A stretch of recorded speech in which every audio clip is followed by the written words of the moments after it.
I don't know what to say about this, man. I've been pretty optimistic when it comes to new Pixar news in the form of Toy Story 5. I'm a big defender of Toy Story 4, and from what I've heard so far about the upcoming Toy Story 5, I think there's good room for a story. Maybe, although Pixar sequels aren't always exactly known for their highest quality, and this is literally the 5th installment, if not 7th. It's D23 over in Brazil right now, and there have been all sorts of peeks and previews given out to the live audiences at all sorts of panels, and news of Toy Story 5 representation has popped up over the last few days. We're still waiting on the big main Pixar trailer of the year coming out. I suspect tomorrow. Pixar trailers like to come out on a Thursday for some reason, apart from one time it came out on a Tuesday, and it's Wednesday now, so it's either last week, which didn't happen, or tomorrow, if I had to put any guesses down. But in the meantime, while there's probably a new Elio trailer coming out, or apparently, from an entirely other extract of D23,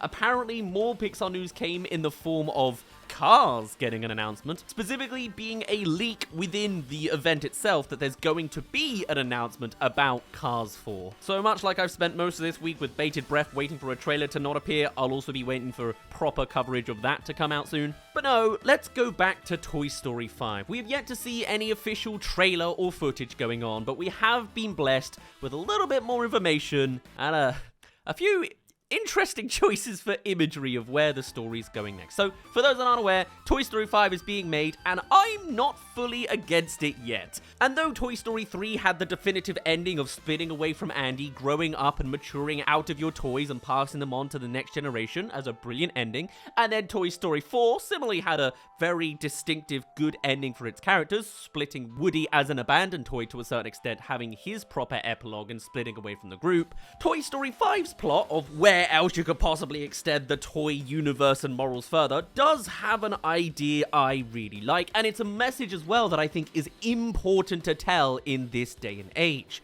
Toys as an actual plaything aren't as popular as they were in 1995. This is a movie about toys versus tech. Specifically, it's about iPad babies, and I absolutely adore that. As a 28-year-old that doesn't have any children, I have a lot of opinions about parenting, and that's one of those things that just grinds my gears. So to see a movie having such a almost modern take of actually being able to address the way people parent and refuse to interact with their children in a lot of very important cognitive parts of their development, I think that's actually a great extra installment that's somewhat justified to continue. From that idea alone, we have a singular image of a child ignoring all of their toys and watching some sort of tablet under the covers. I, back then, when this first got shown, made a lovely clickbaity titled video saying they ruined Toy Story 5 because of one small little detail. Woody's right in the center of that ensemble cast, and that kind of just ruins all of Toy Story 4. Why can't you tell a story without Woody there in the ensemble bringing the gang back together? But apparently that was only the tip of the iceberg, as we got a couple more extra images. Forget the Woody drama this time around.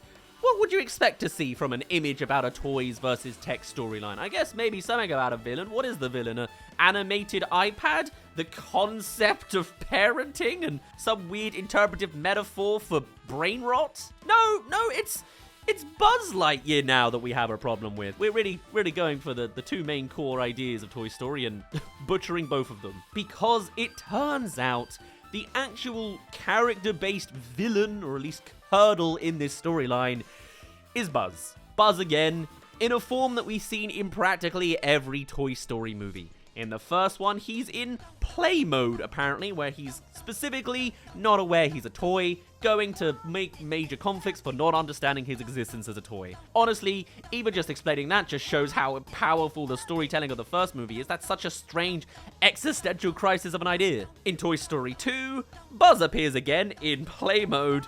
And there's two of them now. The old and the new. The smart and the dumb.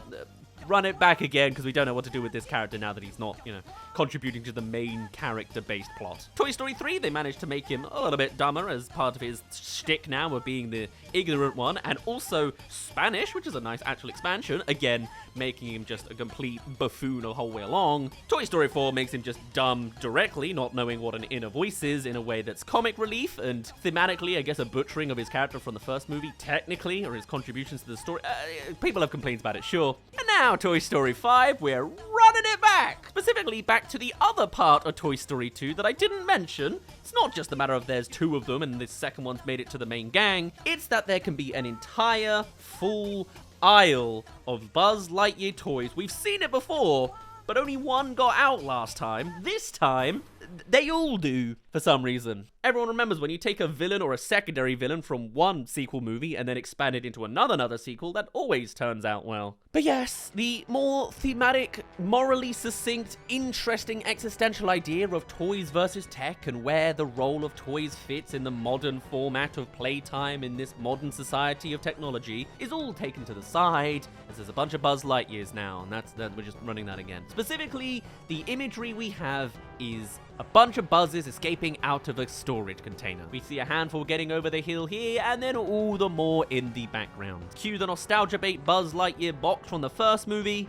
and of course all the million lines and I guess Buzz Lightyear references you could possibly cram into this. Well, they reference the Lightyear movie because they're meant to be based off him. I have a feeling Disney and Pixar are just gonna forget that on the side. What's worse as well is, like, this is like at least definitive artwork, you know, in the same concept art style as the other Toy Story 5 image. But then you got this one. Who designed this? I mean, this is concept art to a T. I could do this. This is... Why would you put this in an official Disney panel, Pixar? This is so... You're already on a back foot to present this idea as the 5th installment and a sequel to a Pixar film that's famously a thing this studio can't do very well. This is just, And in fact, that's not even all of the Toy Story movies where we've had that kind of concept. There was once a cancelled Toy Story 3 idea, it was at least coming out after Toy Story 2, which similarly had somewhat of a Buzz Lightyear factory vibe. If there are genuinely inspirations from this cancelled Circle 7 animation idea, then that's crazy to hear about, but we made a full video coverage on it if you want to check it out. Essentially, the plot of that movie is that Buzz Lightyear starts to malfunction and is sent to a factory in Taiwan to be recovered. Kind of basically the plot of Toy Story 2 again, but with Buzz instead of Woody. I can see the cyclical formula coming together already. But there we come to learn that toys are replaced or destroyed. And again, it's a Buzz Lightyear factory with a bajillion Buzz Lightyears around. But even in that cancelled production, they tried to vary it out by exploring a new type of Buzz Lightyear, an upgraded super form called Dax Blaster. If even your cancelled movie seems to be more original in casting choices, then I think we've really fallen off of the great heights that Pixar originally built up as its foundation. And beyond that, we haven't really got much other news about this movie, and it's to the point that I feel like this is all they have to show, and that's the worst case scenario. We know Andrew Stanton is coming back to direct it, so at least it'll visually look nice, and of course, the actual animation prowess will be absolutely stellar. I thought Toy Story 3 looked immaculate, and then I saw Toy Story 4. But nonetheless, this just... it looks like they ruined it again. With me saying that they ruined it last time by shoving Woody back, I was, stretching it to a little degree because, oh well, main character has to come back, what a surprise, what a shame, it's fine.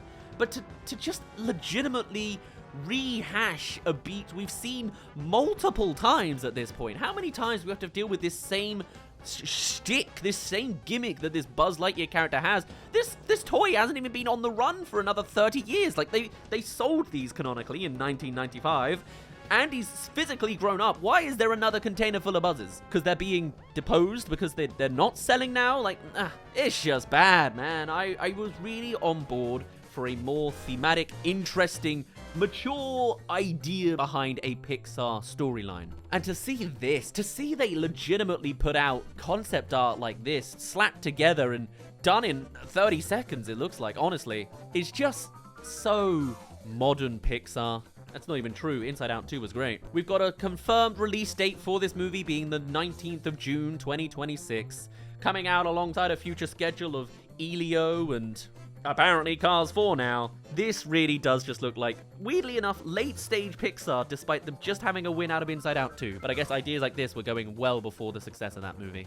It's still a desperate Pixar, and it looks more and more unappealing the more I look at it. And unfortunately, there's not much other news for D23 to talk about just yet. I'm still waiting for that major Pixar trailer, be it Elio or Cars 4, whatever. It'll probably come out tomorrow or never at all. This time, with much less of the clickbait, they really did ruin Toy Story 5. Or at least, that's the second impressions. I wonder how much more downhill they can go from here. Thank you, Disney. Thanks for the announcement. Glad we cleared that up. Now the doubters can know they're valid. On that note though, I'll end it off for now. My name's been Daz. Thank you very much for reaching the end of this video. Do tell me your thoughts, and I'll see you in a little bit. Ah, Toy Story, Toy Story, Toy Story, Toy Story.